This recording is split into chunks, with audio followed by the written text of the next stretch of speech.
I'm not attacking by any means, but I'm definitely trying to put myself in position to get birdies when I can. I think I was just scrambling well today. That was the biggest thing. I throw a bad tee shot, bad up shot, I got up and down. So that was the biggest thing. It felt good. It definitely felt nice. There was a couple putts I definitely missed towards the end, circle's edge and out. But I think 5 under is a pretty good number, but I'm gonna try to strive for that 7, 8, or 9, see what happens. I'm just trying to stick to what I've been doing because it's been working pretty well.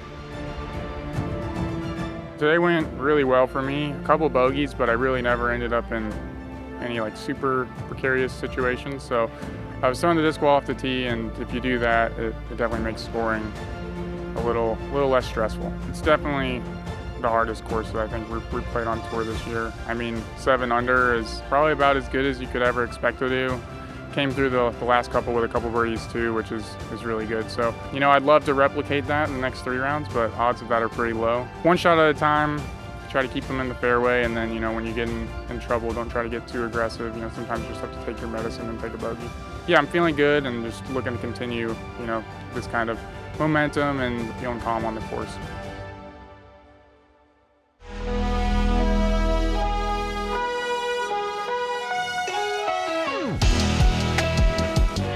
Hello, everyone, and welcome to Round 2 Front 9 action from the 2023 Disc Golf Pro Tour Championship presented by Barbasol. We are here at the Matt Keats Memorial Course, aka Nevin, in Charlotte, North Carolina.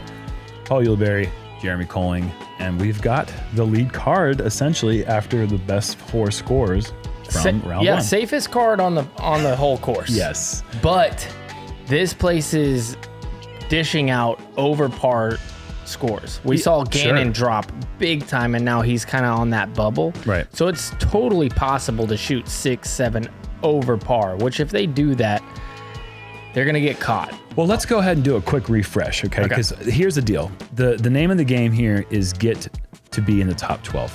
Whatever that score ends up being, I think you were saying yesterday that you were predicting 7 under to be that mark. If you finish in the top 12, you go to the finals, 2-round event, scores completely reset, reseeded by tour standings. So that's the deal. And these are the best of the best. These guys played well yesterday. They already had strokes to start the event off, so they're safe. This is either going to be an exhibition of a player losing their opportunity to win this thing, or we're going to have a display of greatness and showing why these guys are probably the favorites to win this thing. Yeah, what they really need to do is anything under par. Don't get crazy. Yes. Anything under par and you're safe. Hole 1, perfect place to start with that under par spot. This is 419. Bleed it off the left side, left to right turn into the gap. Get yourself a little putt. And 419, that just spells Calvin and Eagle. I mean, he has got this shot and the shape dialed. A little bit left to right, late turning fairway driver. That's so perfect to me. If he misses, it's perfect because it pretty much is perfect. Nearly almost ace run outside the circle long, maybe just inside the circle. Next on the tee, let's give a warm Charlotte welcome to Mr. Isaac Robinson.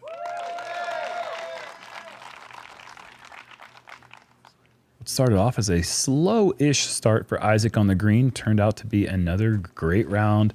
Ended up making some deep putts late. Did it in a casual way as he always does. Oh my goodness, look at this shot. Still perfect. Just great. And yesterday he actually threw a kind of overturned shot that kicked really well. This time he throws a great shot that's going to be parked, and it kind of kicks it a little bit short. But either way, he's in about the same spot both times. Another great looking line. Just got to get through these. Oh, jeez Louise. Absolutely beautiful. I mean, these guys are hitting a gap that is approximately 390 from the pin. I mean, from the tee. That looks like a mid-range, doesn't it? I said it was mid-range yesterday. There's a different disc. He threw an orange one yesterday. Yep. This is a mid for sure. I think he was a little scared of going long. Disc down, like you said, goes to the mid, and he comes up maybe short. just as short as he was long yesterday. You know what he did with it yesterday, though? He sent it home. Cash. I'm just kidding. No, but I'm not kidding. I'm not kidding at all. Yes. Ricky's got over 115 feet, we'll call it, in combined distance and putts on hole 1 in the first 2 rounds. on the stripe, too. Just like yesterday. Wow. Still no pars in the front 9 for Ricky as he parred or double bogeyed every hole on the front yesterday. Yep, Jomez wedding cake. Gotta. Oh gosh, I think we're in for a treat today. These guys, because they're kind of playing free. The pressure is certainly not as intense for these guys. Now, I don't want to say it's a shoe-in for Ricky. I mean, if he runs into the double bogey blues again, he could certainly find the end of this tournament at the end of the day. I mean, for most of the field, this is the last round of the 2023 season. And Kyle's in. Calvin going long off the tee. He'll be the only par on the card. And fortunately for him, he is the man who needs it the least. Coming into this event with 6 strokes already, and then shooting the hot round of the day yesterday at 7 under, course record 7 under. Calvin starts the day off at 13.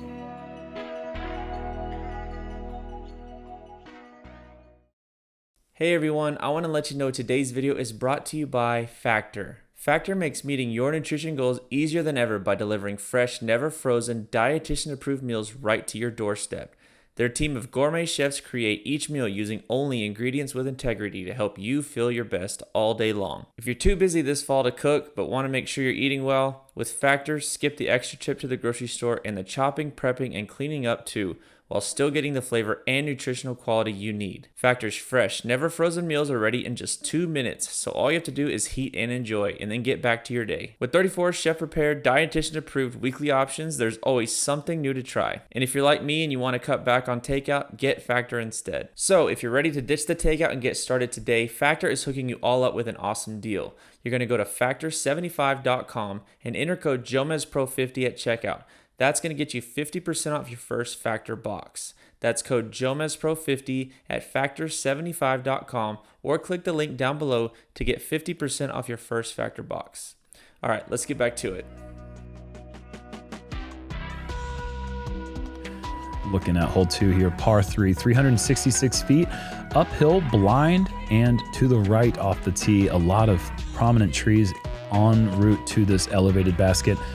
We saw Ricky take a double bogey on this hole yesterday. Hopefully he can figure out the line. He actually wasn't too far off from hitting his drive. It just, when you hit the edge of a tree, sometimes you'd rather miss by a mile than an inch. Speaking of doing what they did yesterday, that's about exactly what Isaac did, minus the hit the basket part. Wow. Poetry in motion.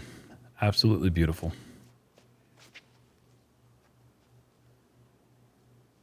It's got to miss a few more, but I think it will. And then he's going to be 40 feet, 45 feet. That's fine. Long and right. Kyle actually had a nice little 150-foot throw-in, maybe even longer on this hole for 2 yesterday. Uh-oh, double bogey. And this time he... Oh, look at that. The course takes it. Sometimes it gives back a little bit. That a babe. Ricky will have a birdie look here on 2. Get some redemption. Ricochet there. We don't call the bad ones ricochets. We call the good ones. Well, that's a little tricky Ricky tree kicky. That's what we call. That's what I call him. Oh, really? Yeah, a little tricky Ricky. Tree kicky. Calvin missed the one on 1. Missed the one on 2. Oh no, 13 under.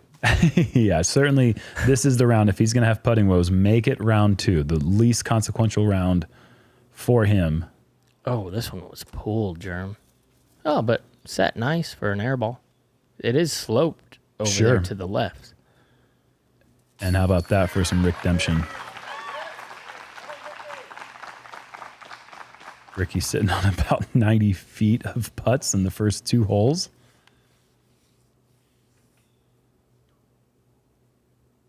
When Rick's hot from range, he is a fun player to follow.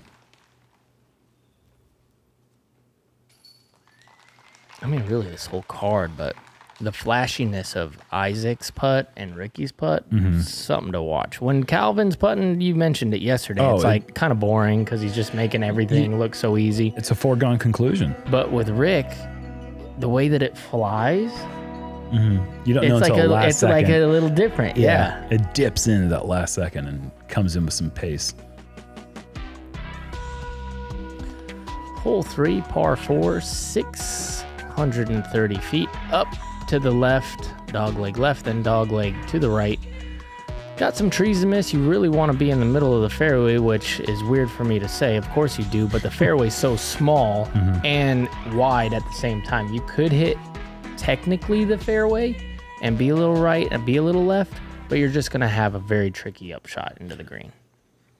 So the best spot to land, I guess, is about a 6 foot wide gap. Isaac avoids the tree he hit yesterday, which caused him to roll back out of position. This time, he's not necessarily in an attacking length off the tee, but he's central in the fairway, so he'll take it. That one was almost just so far. He really had it high and turned over early yesterday, which really got him up the fairway. That time was a little bit more of a direct Anheuser line, which brings those trees on the right side of the fairway into play. That's middle. That's in that 6 foot radius. Maybe a little bit of unsure footing. Little side hill action coming. This is looking pretty good for Calvin. Inside though, Jerm? He just barely.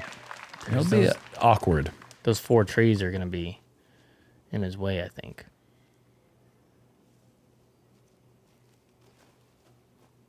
A little wide. This could kick Is this going to keep turning? No. Yeah. Okay. Oh, boy. Oh. And out of bounds on the cart path that's on the other side of those spectators. That is a bad break for Ricky. That could be the double bogey syndrome again. Oh, boy. Nothing has changed from this hole when it was just called a par 5. Yeah. And it was like a hole that barely averaged below par, but not like a ton under par. But with the best players in the world playing, it is a 2-shot hole. It is a par 4, and it does average as a par 4, 4.03. Yeah. I mean, you hold your local event here, it's going to average 5. Correct. And it's also opened up through the years. Nevin being put in the ground in 2010, actually January 22nd, the same day that Angry Beaver was released. They are fraternal twins forever. The 2 hardest courses in Charlotte. How about that? Calvin with a good forehand approach. Part of the reason why a lot of players in Charlotte have gotten better. So They got some challenges out here, for sure. Well, how about that for a lie? yeah, but that's not good. Yeah, not a good approach from there. But, man, he had the Red Sea in front of him to throw his approach through. Why not? What a start. Yeah, imagine playing a little B tier here against this guy, and he just goes 2, 2, 3. You're down by 7. I don't want to imagine that. Well, today he's playing to try to get that 40 grand. This event, nice putt for Calvin. This event is an interesting one, especially today where the pressure really starts to pick up. It even starts from the beginning of the round. You don't even have to wait for the back 9 for the pressure to start here. You know, if you're sitting there in the 16 to 20 range, you got to really put up today. And if you're sitting somewhere between 7 and 12, you're sitting there thinking, man, like I don't feel safe. And this format is kind of interesting because it's obviously stroke play, but it also has elements of match play and perhaps a little bit of chess even. Because you're trying to figure out, strategize, when do I attack, when do I hold back? It's hard to do at Nevin.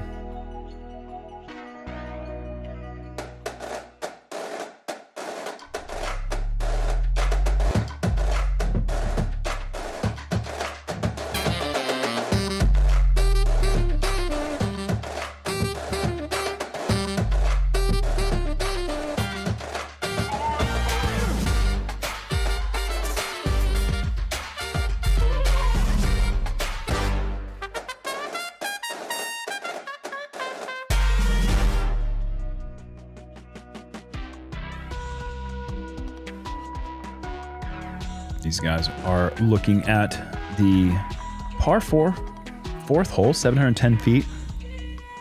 4th easiest hole in the course, which is kind of surprising to me because when they brought this basket back 90 feet, I thought that it would make it difficult for these guys, but it just, I guess it's not far enough back. I don't know. Well, you're going to go mid-range putter off the tee, which these guys, I'm sorry, but if you make them throw 212-foot putter and mid-range shots, look where it's going to end up, right in the middle. And then from there, you're going to ask them to throw a 380-foot hyzer with a fast disc. Where do you think that's going? Yeah, hyzer flip, fast disc. Maybe even just hyzer. For Kyle, it's going to be hyzer flip, but if you do hyzer more than that off the tee, if you fade off to that left side of the fairway, I think you're right. It is more of just a pure hyzer the whole way. Either way, some sort of hyzer into the green. Yeah. It's a challenging shot for most people, but you're right. For these guys, it is not quite tricky enough, apparently. That being said, this is the hole we saw Gannon Bird take a triple bogey on yesterday, so it's got teeth. Definitely has teeth. I mean, look at this. Yeah, they're just dicing it up. I mean, that's just... It's putters and mid-ranges. Mm-hmm. You tell the best players on the planet, hey, 250 feet, they're going to laugh at you. And Calvin far back. Not his best shot, too. And where is this going to go? That's going to be parked. That is going to be... That's essentially It came out parked. a little early. You're like, oh, no. Oh, wait, it's hyzer. We know where that's going. The consistency of hitting that shot with that amount of speed, with that amount of accuracy on this tight of a line is just forever impressive to me. Look at this. And back-to-back par jobs. I guess we shouldn't be surprised why it is averaging 371 and not 425. And I'm not saying this because I've seen this before, because people do know that I played today. I'm playing while this is happening. So I have no idea where these shots are. I just know. You know Isaac Robinson. Yeah, I know that these guys, they're pretty good. He does the world's best Isaac Robinson we discussed yesterday. There's a little turn. Par coming. Kyle, naughty. Turn it over.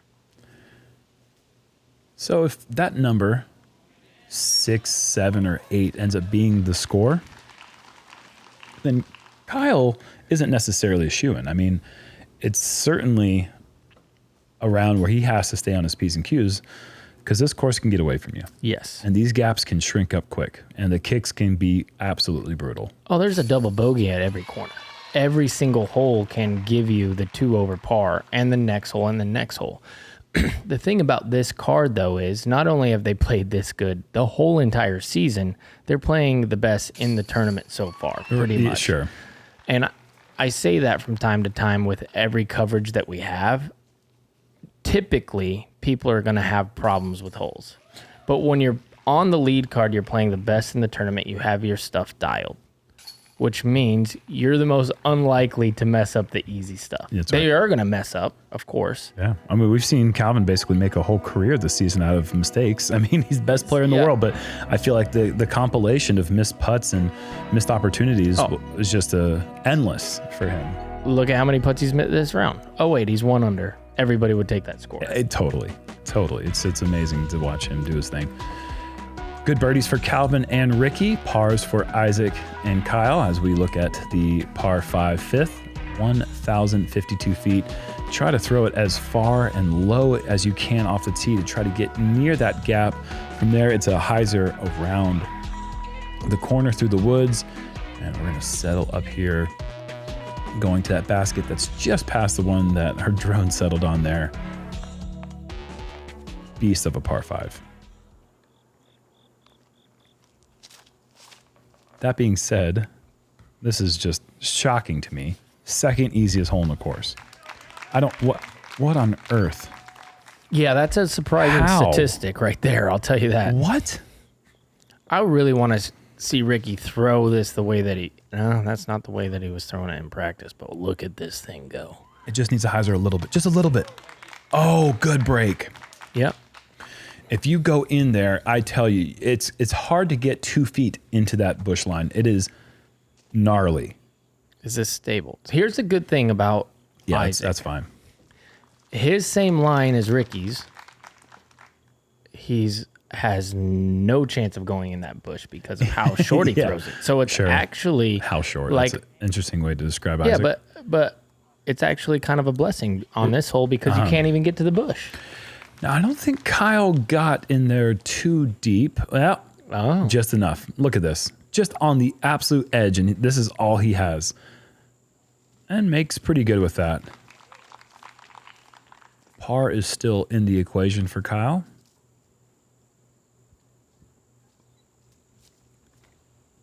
Isaac missed this gap yesterday, and he's just not in the business of missing the same gap twice in a row. But my point being is Beautiful shot. Sometimes it's a detriment to have as much power as those. Totally. It makes holes harder than other people. 100%. You have options that other players don't have. Therefore, you're tempted to doing things that are more risky. It brings the great scores and the great streaks into play, but it also brings those big scores in as well.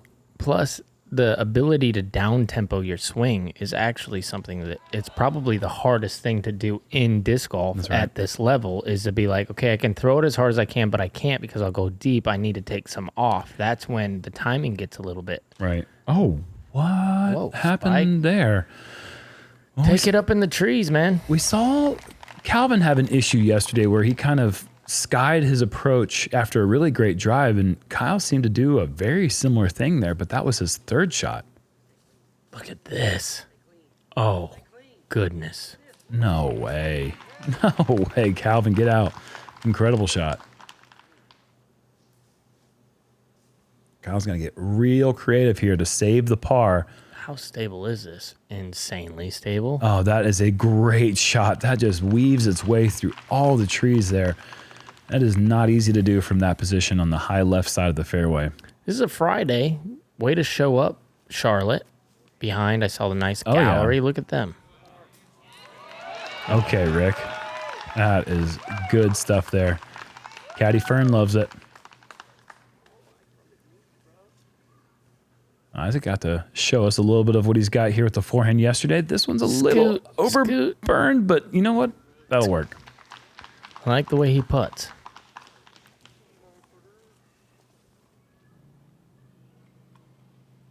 Kyle, big par. Confidence booster. Yes, left side and in. I like the way he putts, too. Great scramble from the bushes early. Typical days. Par's a score you're happy to take here on 5. And that's the score Isaac will be taking. You know, sometimes it's a bit confusing with the short basket, long basket because of the little feathers. I thought he was well inside the circle. He was not. Sure. I still like the way he putts, but I like the way he putts from 22 more than I do from 38.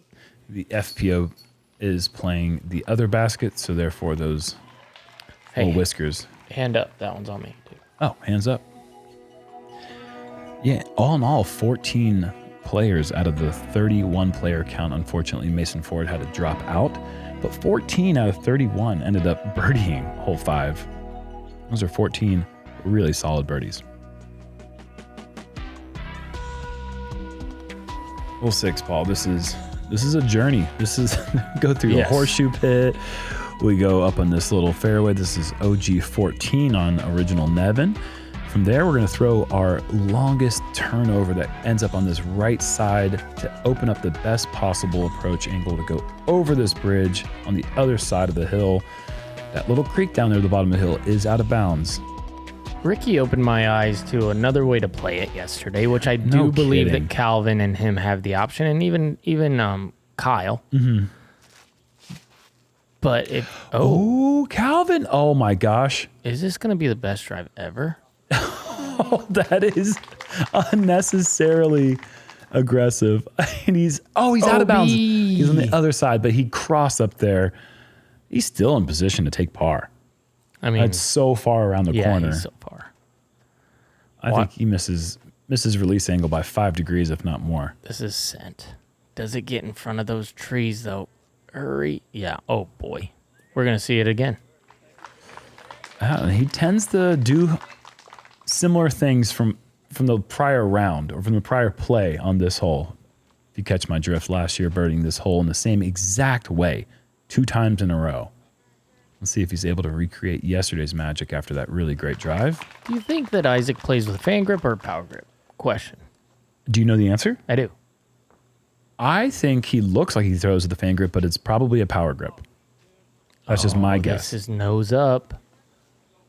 Does it clear? Yes. Oh, and he stays on the safe side. Wow. It's a fan grip. It is a fan grip. Okay.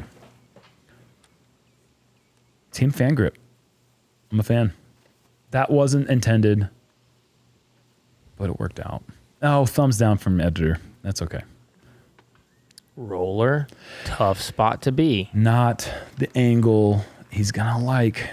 I don't think he's going to try to do anything aggressive. We go over the top, but his angle to the pin is going to be reduced to very, very little. I'm surprised with this play here, just because, I mean, it's going to work out great, but he does have the power to do what Ricky did the other day. And, the air shot. But when you can do...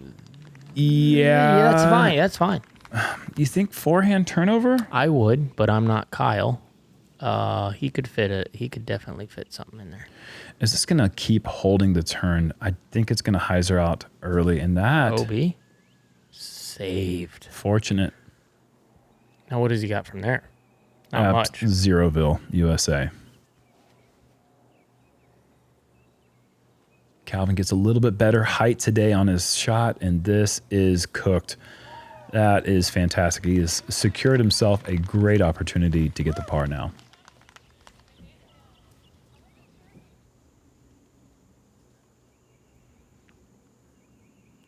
He just lays it up. Smart boy. And yes. With lumpy.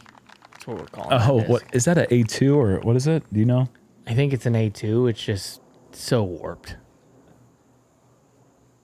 Oh. Yeah, that's about as much as you're going to get from that early left side. That'll be fine. Ricky almost rang a putt up from about that distance on this hole yesterday for eagle. He's going to need to keep his no par streak on the front nine. Oh, wow. Yeah, he's got that going still. And it is a forehand turnover for Kyle. Money. Perfectly thrown.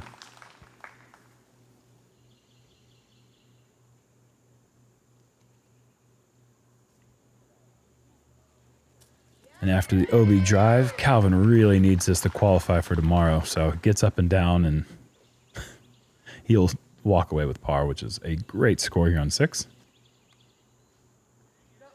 Nice little line. Didn't have to do that to us, though. Could have left it about 10 feet short. We wouldn't have to be like, ooh, please go in and all that stuff. I was following Ezra Robinson's card, the third card, as Ricky gives it a great bid. And by the time he played hole 6, he had already made 3 putts from outside 60 feet. And how many in the last month have you made from in like a tournament round from outside 60? oh, I've missed a whole lot more. No, like how many mixed though? At least I go on stretches where like there will be like 1 or 2 a tournament, and then I can count on that, maybe even a round. And then there'll be just dry spells of a month or 2. what about this last month? I can't remember, so it must be on a dry spell. Check. Crazy streak is what I'm saying. With a smooth, clean shave, every day is a clean slate. So who cares if you put all your money in crypto and called your boss an idiot? Barbasol. It's a can of can-do. This one's a doozy, Paul. Yeah. 700 feet, but tiniest gap ever off the tee. Miss one middle tree, out of bounds on the left-hand side, which is going to be a nightmare for Isaac Robinson.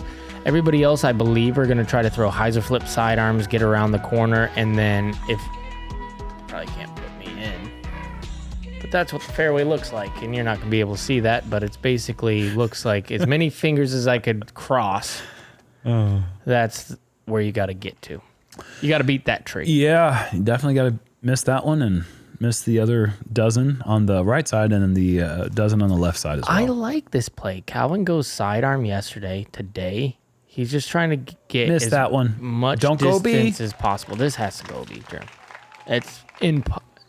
It's not impossible. He'd have to get a good break. After throwing a great drive, he needs a good break from going out of bounds. That doesn't make any sense, but it makes perfect sense. This is not going to go out of bounds because it's fading away, and oh my gosh. Really good. I was about to say that manhole cover is the dream spot, and he literally almost ramped up on top of it. And with Calvin, I like the play because it's his shot that he knows he's going to hit the gap. This is a well-thrown sidearm from Isaac. It's the manhole cover. Incredible.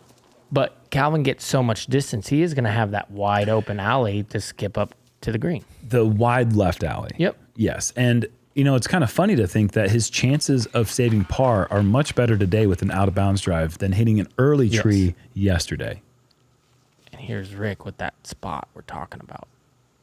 Wants a little skip too and hits a tree. That is a very common result going that wide forehand route. That's the only tree he's got to miss coming in there, though. So that was a well-thrown shot. It is just conveniently right in the way, though, isn't it? Well, let's see. Is it? Yep. What did that hit? I think it hit the inside of the tree behind the one where you can see, is what I think. And it kind of like quickly redirected. See, this is a gimme, though. You've got to be able to get this. Yeah, this back. is a shot you needed. Yeah. Wow. Yeah, exactly. Unbelievable. What a par for Calvin. It makes me think about, like, maybe the sidearm isn't the play. Just hope you like you said, hit a tree, stay in bounds. I love Mark Huther and all the work he's done, but seeing Calvin play it that way makes me think this hole's not stupid. Like I've always thought, hole 7, kind of stupid. Don't really like it that much. I think it's too difficult, and the landing zone is just too hard to get to.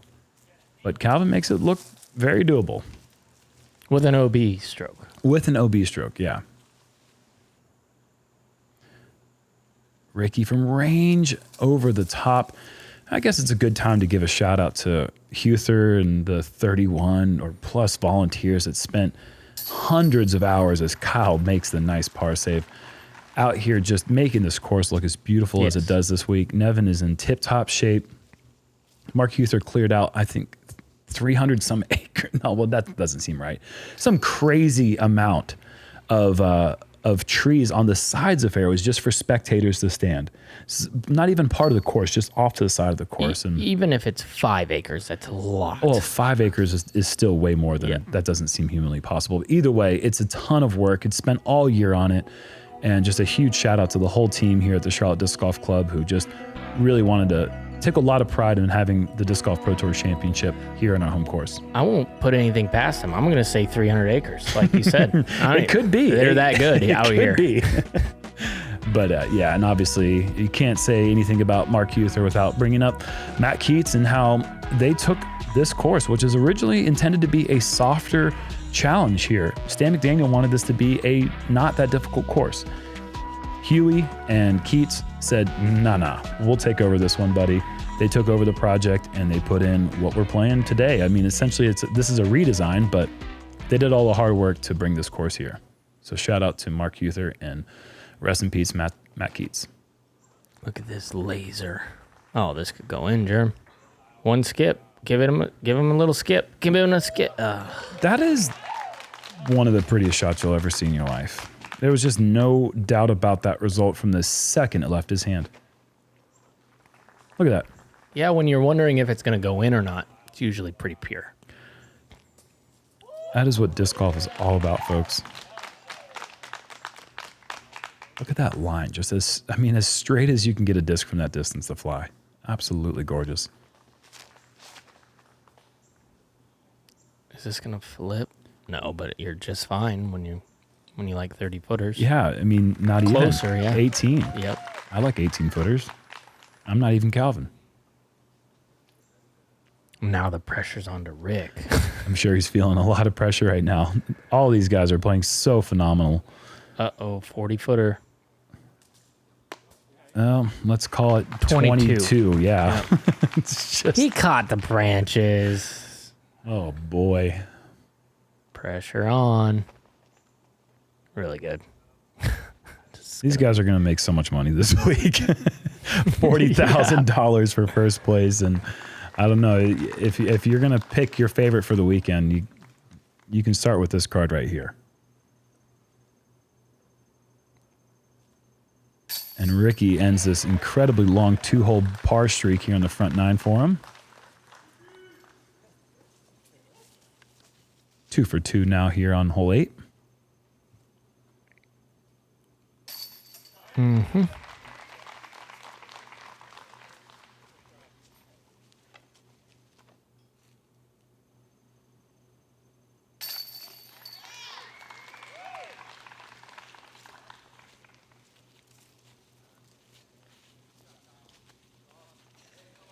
Wow, start up. That one is almost as cool as him star framing hole 6 yesterday. But they're both so good that we'll just go ahead and say they're both amazing.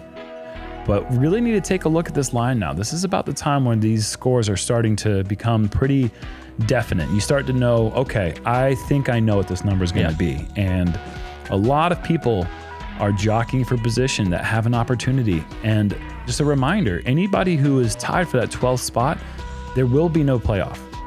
The advantage will go to the player, obviously, who has a higher seed throughout the Disc Golf Pro Tour season.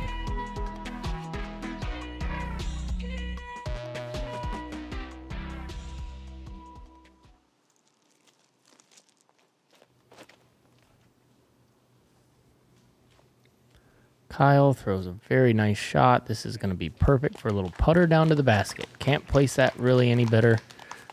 Closer to the pin would be nice, Yeah, you but could turn it's it fine. over. But When you're throwing downhill, it doesn't matter. you don't even need it. No. You just want to get enough distance before it starts turning right, unlike what Calvin has done here. Yep. This is one of the dreaded double bogeys for Ricky yesterday. See if he can stay a little cleaner off the tee, and he does. This is so good. Perfect. Even though it hits that tree, you'll take it right by where Kyle is. I'll get it. Oh, read off of each other's throws.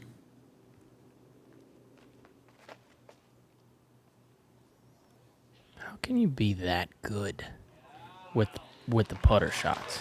I don't know. He didn't do that little fancy dance around the root yesterday, but essentially the disc came into the same exact square foot of yesterday's throw. I mean, that's pretty remarkable and consistent. That's how you hit gaps like that. And you just throw the same shot over and over and over. Calvin's in a little trouble, though, now. Hit a tree. And I don't care how safe he is for moving on tomorrow. Getting a bogey is not fun. Never. Wow, look at this touch from Ricky. That's fun. One of the most incredible things with all of these players, aside from Isaac, I'm going to say, the power that they can throw the disc, that's insane. But then when they're able to throw shots like that into the green with that much touch, this is on a severe downslope. OB behind. Yeah. I mean, it's just incredible to have both of those things in your back pocket. Is this going to give Calvin a look for the par? It does. It's going to be pushing C2 edge back there 60 feet plus away from the pin, but a decent effort to minimize the damage. Looks like bogey will be worst case scenario. He didn't like that tree right there, I think, and that didn't help his swing. Certainly did not. That tree could be in his way. The one right by the basket? Mm-hmm. Yeah. Once you get off to that right side, it makes it a little boy. Oh, Calvin nearly saving the par.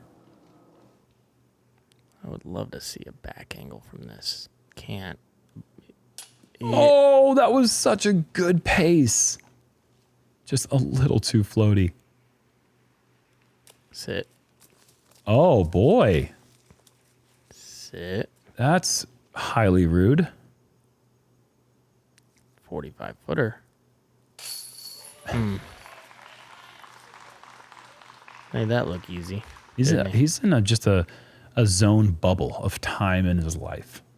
Yeah. He's just in the pocket. U.S. champ, man. Nobody has more momentum than that guy right now, and he's just proven himself right here over go back and over again. Look at his face as he's putting a 45-foot comeback putt for par. Just zero. Stoic. Exactly.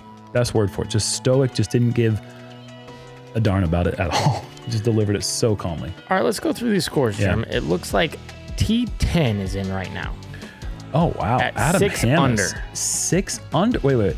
8 under for the round.